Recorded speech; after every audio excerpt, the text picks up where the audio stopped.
feared throughout the galaxy for their sheer might, Gundarks are brutal predators native to Vancor. With 4 powerful arms, they can scale vertical cliffs with ease, giving them a frightening edge in both hunting and combat. Their bodies are shielded by a thick, leathery hide that shrugs off blaster fire and injuries that would devastate most other creatures. But don't be fooled by their bulk. These beasts move with startling speed and agility. Perhaps their most striking trait is their oversized ears, which allow them to detect and track prey even in pitch black caves. This adaptation made them lethal hunters in the forests and caverns of Vancor. What makes them truly terrifying, however, is their violent territorial nature. Gundarks are almost impossible to domesticate, attacking anything that enters their domain without hesitation. Because of this, most collectors refuse to risk adding them to their menageries, and even veteran hunters approach them with extreme caution. While not known for intelligence, Gundarks more than make up for it with raw strength and savage ferocity. In close quarters or underground, few creatures inspire as much fear. Their skeletal structure is reinforced with dense bone plating around vital organs, making them nearly impossible to kill with a single strike. Bounty hunters who have encountered them report that wounded Gundarks become even more dangerous, entering a berserker rage that amplifies their already formidable strength tenfold. The phrase "strong as a Gundark" has become common parlance across the galaxy, testament to their legendary power and the respect they command even among hardened spacers and mercenaries. These feral hunters named Nexu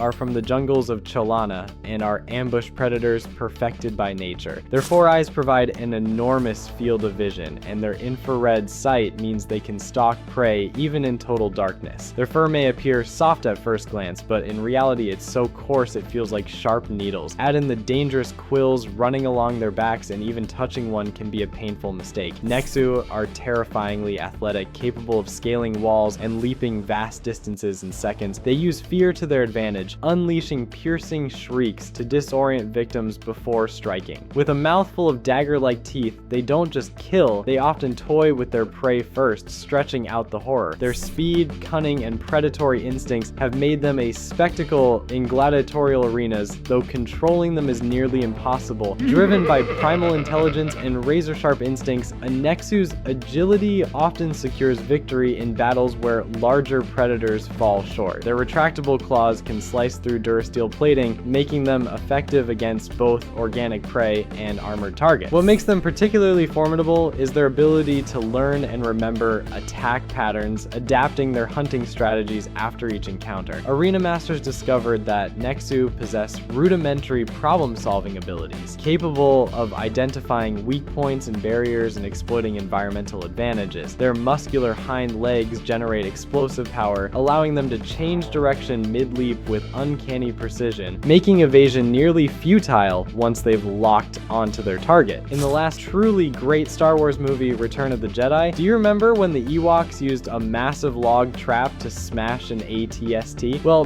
the reason they had those traps may be darker than anyone expected. The Ewoks either already had these defenses in place or built them quickly because of another terrifying threat on their homeworld, the Gorax. This towering creature, nearly 98 feet tall, looked like a monstrous fur-covered humanoid with gremlin-like features. Living high in the mountains of Endor, the Gorax would sometimes descend to attack Ewok villages and drag off victims to devour. That's why the Ewoks built their homes high in the trees and constructed massive weapons like catapults and log traps. What looked like simple ingenuity was actually born out of survival. The Gorax possessed surprising intelligence for such a brutish creature, sometimes using crude tools and showing territorial awareness that suggested complex social structures. Their footsteps could be felt from miles away, giving Ewok sentries precious minutes to sound alarms and evacuate vulnerable villages. Despite their size, Gorax demonstrated remarkable dexterity with their massive hands, capable of plucking individual Ewoks from treetops with horrifying precision. Ewok folklore spoke of ancient Gorax that lived for centuries, growing even larger and more cunning with age, becoming nearly mythological figures of terror. The species' thick fur provided protection against the cold mountain climate, and also acted as natural armor against primitive weapons, making them virtually impervious to spears and arrows. Next up are these nightmarish beings who might be the most terrifying encounter anyone could face while drifting through the void of the galaxy. Known as Star Weirds, they are ancient entities deeply attuned to the Force, wielding abilities such as life-draining,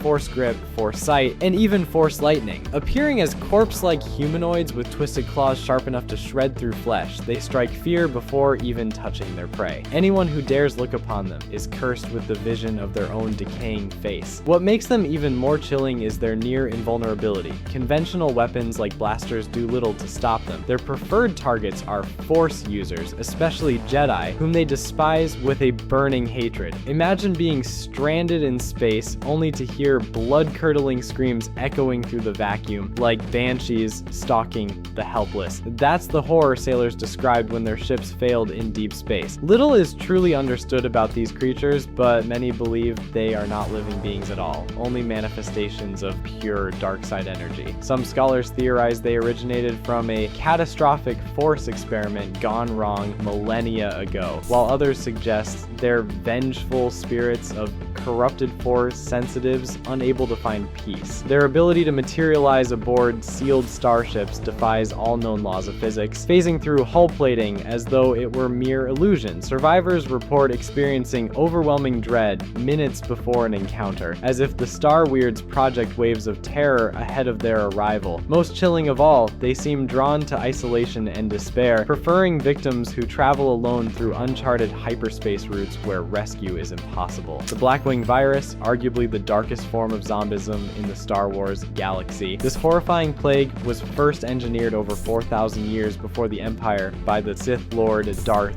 Dreer. Its key ingredient, a Force-sensitive, fully self-aware flower known as the Murakami Black Orchid. Because the virus was created from a sentient organism, it shockingly developed awareness of its own, with a singular drive to spread and replicate. Centuries later, Darth Vader discovered its existence and ordered it weaponized, turning it into the Imperial Bioweapons Project 171A. The goal was sinister: use the plague as a secret weapon to destroy the rebellion from within. But as with most dark experiments, disaster followed. A mutated strain was unleashed aboard the Star Destroyer vector, triggering an uncontrollable outbreak. Victims who became infected would die, only to rise again as grotesque undead husks bound together by a hive mind controlled by the virus itself. These reanimated corpses weren't mindless, they were terrifyingly capable. Their rotting bodies could wield blasters, fly ships, and strategize just enough to spread the infection further. The virus was transmitted through bite, each victim swelling its ranks. The only way to destroy them was brutally effective: destroy the brain or sever the head. More than just a disease, the Blackwing virus was a living nightmare that blurred the line between science, sorcery, and pure horror. What made containment nearly impossible was the virus's ability to survive in vacuum and extreme temperatures, allowing infected corpses to drift through space and contaminate new vessels. Imperial scientists discovered that the orchid's Force sensitivity granted the virus an almost predatory intelligence, enabling it to sense large concentrations of living beings and direct its hosts toward populated areas. The infected retained fragmented memories of their former lives, sometimes using security codes and personal relationships to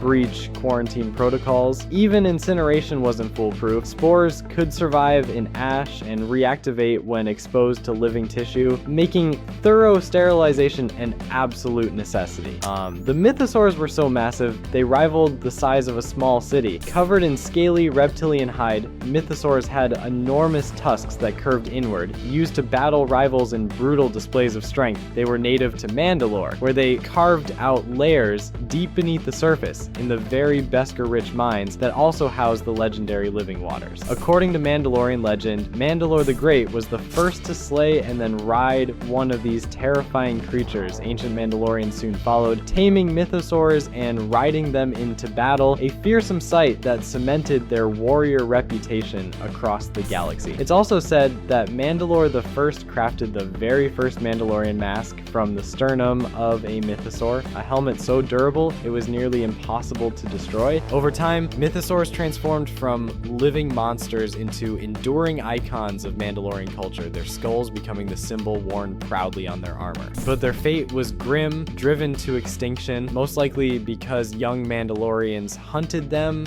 as a rite of passage. For centuries, they were thought to exist only in legend. Yet in The Mandalorian Season 3, Episode 2, viewers caught a glimpse of what appeared to be a living mythosaur lurking beneath the ceremonial waters. If true, it suggests these titanic creatures might not be gone after all, and that could change everything for Mandalorian tradition. Archaeological evidence suggests mythosaurs possessed surprising longevity, with some specimens living for thousands of years in hibernation-like states within subterranean caves. Their massive size required them to consume enormous quantities of food, leading some historians to speculate they fed on Mandalore's mineral-rich underground ecosystems. The creature's armored hide was thick enough to withstand ancient artillery, making them virtually unstoppable siege weapons when mounted by warriors. Mandalorian Beskar Smith studied mythosaur bone composition for centuries, incorporating elements of their skeletal structure into armor forging techniques that enhance durability and flexibility. Our final entry takes us underground to the dark tunnels of Ord Mantell, where the Erling proves that some creatures are perfectly designed for psychological horror. These subterranean insects are only active in complete darkness and are actually sensitive to light, which means encounters with them happen in the most terrifying possible conditions. The Bad Batch discovered this firsthand when they accidentally disturbed a hive, triggering a full-scale assault by thousands of these nightmare creatures. What makes Erlings particularly terrifying isn't just their insectoid appearance or their giant bug bodies with arms, it's the overwhelming nature of their attacks. They don't hunt individually, they swarm in massive numbers that can quickly overwhelm any defense. The sound of thousands of Erlings moving through tunnels creates an audio nightmare that's almost as terrifying as seeing them. Their sensitivity to light provides the only reliable defense against them, but in the deep underground environments where they live, maintaining adequate lighting becomes a constant challenge. The creatures seem to respond to any disturbance of their territory with immediate and overwhelming force, making underground exploration on Ord Mantell an extremely dangerous proposition. Their chitinous exoskeletons produce an unsettling clicking sound that reverberates through tunnel systems, creating disorienting echoes that make it impossible to determine their exact location or numbers. Xenobiologists believe Erlings communicate through pheromone signals, coordinating their swarm attacks with frightening precision that suggests hive intelligence far beyond typical insect behavior. Their mandibles can chew through durasteel cables and support beams, meaning they don't just threaten organic life, but can collapse entire tunnel networks. Most disturbing is their breeding cycle. A single disturbed hive can produce thousands of offspring within weeks, turning previously safe passages into death traps almost overnight. And there you have it, the last 7 of the most terrifying creatures lurking in the Star Wars galaxy. From the savage strength of Gondarks to the nightmare fuel of the Blackwing virus, these monsters prove that danger exists on every world, in every shadow, and even in the void of space itself. The galaxy may be vast and full of wonder, but it's also home to horrors that would make even the bravest warriors think twice before venturing into the unknown. If you missed parts 1 and 2 of this series, be sure to check out those videos shown on screen.